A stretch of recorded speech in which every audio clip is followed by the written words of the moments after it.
آج کی کہانی کچھ یوں ہے۔ آج سے کئی سو سال پہلے مشرقی وسطی کے ایک قدیم شہر میں الادین نام کا ایک نوجوان لڑکا رہتا تھا۔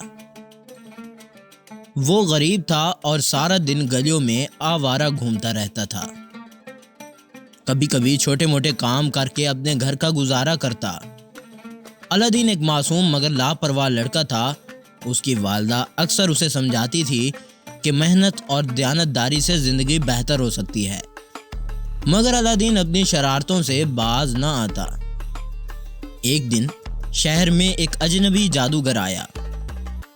وہ لمبے قد کا، بھاری آواز کا اور نہایت عیار شخص تھا۔ اس نے الادین کو گلی میں گھومتے دیکھا اور دل میں سوچا، یہ لڑکا میرے کام آ سکتا ہے۔ جادوگر الادین کے پاس آیا اور بولا، بیٹے، میں تمہارے والد کا پرانا دوست ہوں، کیا تم میری تھوڑی مدد کر سکو گے؟ بدلے میں تمہیں دولت مند بنا دوں گا۔ الادین، جو ہمیشہ آسان راستے ڈھونڈتا تھا، فوراً تیار ہو گیا۔ جادوگر الادین کو شہر کے باہر ایک جنگل میں لے گیا۔ وہاں ایک بڑی چٹان کے نیچے ایک خفیہ راستہ تھا۔ جادوگر نے اپنا جادوئی منتر پڑھا اور چٹان ہٹ گئی۔ نیچے ایک تاریک غار کا راستہ کھلا۔ جادوگر نے کہا، نیچے جاؤ، ایک پرانی چراغ لے آؤ، وہ چراغ تمہارے لیے قیمتی ہوگا اور باقی خزانہ تم رکھ سکتے ہو۔ الادین تھوڑا گھبرایا مگر لالچ میں آ کر غار کے اندر چلا گیا۔ اندر دیواریں قیمتی جواہرات سے چمک رہی تھیں۔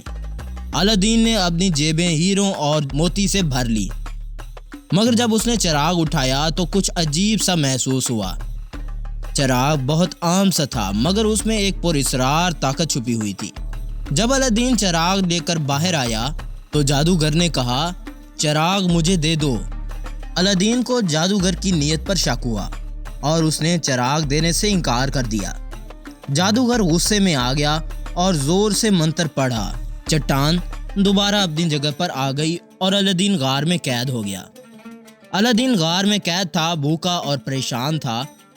اسی دوران اس نے چراغ پر سے مٹی صاف کرنے کے لیے اسے رگڑا۔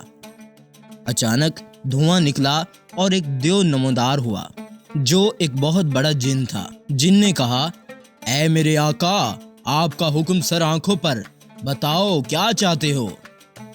الادین حیران رہ گیا مگر فوراً بولا، مجھے اس غار سے باہر نکالو، جس نے پلک جھپکتے ہی الادین کو اس کے گھر پہنچا دیا۔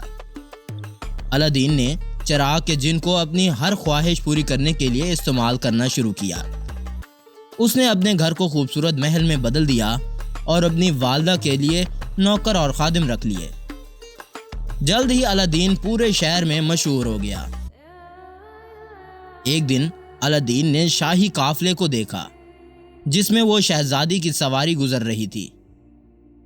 شہزادی نہایت خوبصورت اور دلکش تھی۔